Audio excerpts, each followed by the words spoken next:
اعوذ باللہ من الشیطان الرجیم، بسم اللہ الرحمن الرحیم۔ صحیفہ سجادیہ کی دعا صبح و شام کے بارے میں امام سجاد علیہ السلام ارشاد فرماتے ہیں، سب تعریف اس اللہ کے لیے ہے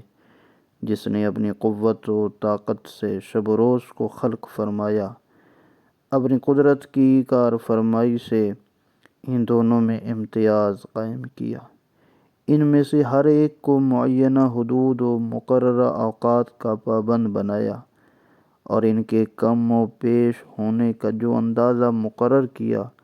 اس کے مطابق رات کی جگہ پر دن اور دن کی جگہ پر رات کو لاتا ہے، تاکہ اس ذریعے سے بندوں کی روزی اور ان کی پرورش کا سر و سامان کرے۔ اس نے ان کے لیے رات بنائی تاکہ وہ اس میں تھکا دینے والے کاموں اور خستہ کر دینے والی کاموں کے بعد آرام کریں، اور اسے پردہ قرار دیا تاکہ سکون کی چادر تان کر آرام سے سوئیں، اور یہ ان کے لیے راحت و نشاط اور قوتوں کے بحال ہونے اور لذت و کیف اندوزی کا ذریعہ ہو، اور دن کو ان کے لیے روشن درخشاں پیدا کیا تاکہ اس میں کار و کسب میں سرگرم عمل رہیں، اس کے فضل کی جستجو کریں، روزی کا وسیلہ ڈھونڈیں، دنیاوی منافع اور اخروی فوائد کے وسائل تلاش کرنے کے لیے اس کی زمین میں چلیں۔ ان تمام کار فرمائیوں سے ان کے حالات سنوارتا، ان کے اعمال کی جانچ کرتا ہے، وہ یہ دیکھتا ہے کہ وہ لوگ اطاعت کی گھڑیوں، فرائض کی منزلوں، تعمیل احکام کے موقعوں پر کیسے ثابت رہتے ہیں، تاکہ بروں کو ان کی بدعمالیوں کی سزا اور نیکوں کو اچھا بدلہ دے۔ اے اللہ، تیرے ہی لیے تمام تعریف و توصیف ہے کہ تو نے ہمارے لیے رات اور صبح کا اجالا کیا،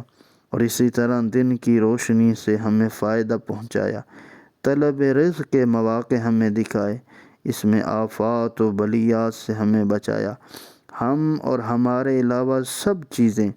تیری ہیں، آسمان بھی اور زمین بھی، اور وہ سب چیزیں جنہیں تو نے ان میں پھیلایا ہے،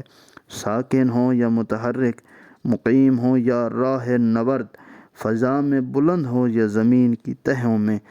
پوشیدہ ہوں، ہم تیرے قبضہ قدرت میں ہیں، تیرا اقتدار، تیری بادشاہت ہم پر حاوی ہے، تیری مشیت کا محیط ہمیں گھیرے ہوئے ہے، تیرے حکم سے ہم تصرف کرتے اور تیری تدبیر و کارسازی کے تحت ہم ایک حالت سے دوسری حالت کی طرف پلٹتے ہیں۔ جو امر تو نے ہمارے لیے نافذ کیا، جو خیر اور بھلائی تو نے ہمیں بخشی ہے، اس کے علاوہ ہمارے اختیار میں کچھ نہیں ہے، اور یہ دن نیا اور تازہ وارد ہے جو ہم پر ایسا گواہ ہے جو ہمہ وقت حاضر ہے۔ اگر ہم نے اچھے کام کیے تو وہ توصیف و ثنا کرتے ہوئے ہمیں رخصت کرے گا، اگر برے کام کیے تو برائی کرتا ہوا ہم سے علیحدہ ہوگا۔ اے اللہ، تو محمد اور ان کی آل پر رحمت نازل فرما، اور ہمیں اس دن کی اچھی رفاقت نصیب کرنا، کسی خطا کے ارتکاب کرنے یا صغیرہ کبیرہ گناہ میں مبتلا ہونے کی وجہ سے اس سے رخصت ہونے سے ہمیں بچائے رکھنا۔ اس دن سے ہمیں نیکیوں کا حصہ زیادہ کر اور برائیوں سے ہمارا دامن خالی رکھ۔ اے میرے اللہ، کتنا تو رحیم کریم ہے۔ اے اللہ، تو محمد اور ان کی آل پر رحمت نازل فرما، آگے پیچھے اور داہنے اور بائیں تمام اطراف جوانب سے ہماری حفاظت کر، ایسی حفاظت جو ہمارے لیے گناہ و معصیت سے سد راہ ہو، تیری اطاعت کی طرف رہنمائی کرے، تیری محبت میں صرف ہو۔ اے اللہ، تو محمد اور ان کی آل پر رحمت نازل فرما، اور ہمیں آج کے دن، آج کی رات، زندگی کے تمام دنوں میں توفیق عطا فرما کہ ہم نیکیوں پر عمل کریں، برائیوں کو چھوڑیں، نعمتوں پر شکر کریں، سنتوں پر عمل کریں، بدعتوں سے الگ رہیں، نیک کاموں کا حکم دیں، برے کاموں سے روکیں، اسلام کی حمایت و طرفداری کریں، باطل کو ختم کریں، حق کی نصرت کریں، اسے سر بلند کریں، گمراہوں کی رہنمائی، کمزوروں کی اعانت، درمندوں کی چارجوئی کریں۔ بار الہ محمد اور ان کی آل پر رحمت نازل فرما۔ آج کے دن کو تو ان تمام دنوں سے جو ہم نے گزارے زیادہ مبارک دن، اور ان تمام ساتھیوں سے جن کا ہم نے ساتھ دیا اس کو بہترین رفیق، اور ان تمام وقتوں سے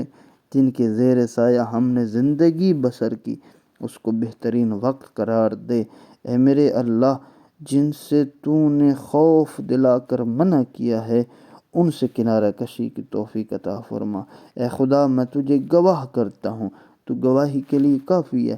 تیرے آسمان اور زمین کو، ان میں جن جن فرشتوں، جس جس مخلوق کو تو نے بسایا آج کے دن اس گھڑی میں اور اس رات میں، اس مقام پر گواہ کرتا ہوں کہ میں اس بات کا معترف ہوں کہ صرف تو ہی وہ معبود ہے جس کے علاوہ کوئی معبود نہیں، انصاف کا قائم کرنے والا، حکم میں عدل ملحوظ رکھنے والا، بندوں پر مہربان، اقتدار کا مالک، کائنات پر رحم کرنے والا۔ اس بات کی بھی شہادت دیتا ہوں کہ محمد صلی اللہ علیہ وآلہ وسلم تیرے خاص بندے، رسول اور منتخب شدہ کائنات میں ہیں۔ ان پر تو نے رسالت کی ذمہ داریاں عائد کیں تو انہوں نے اسے پہنچایا، اپنی امت کو اصلاح و نصیحت کرنے کا حکم دیا تو انہوں نے نصیحت فرمائی۔ ہماری طرف سے انہیں وہ بہترین تحفہ عطا کر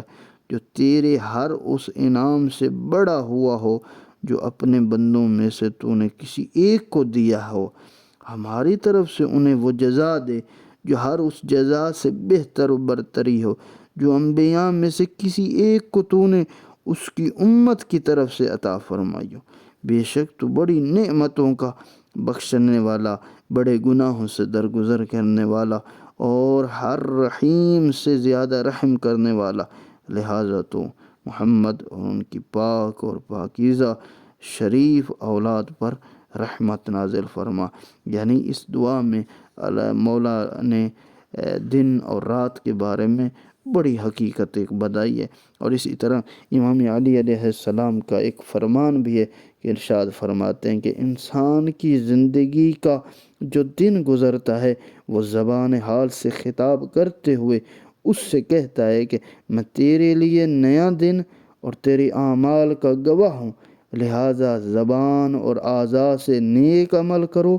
میں اس کی قیامت کے دن گواہی دوں گا۔ لہٰذا صبح کی پرسکون فضا ہو یا رات چھا گئی ہو، انسان کو دعا کرنی چاہیے کہ میرے اللہ، یہ میرا دن ہے یا میری رات ہے، اپنی عبادت میں مجھے مصروف رکھنا، گناہوں سے اور معصیت سے دور رکھنا۔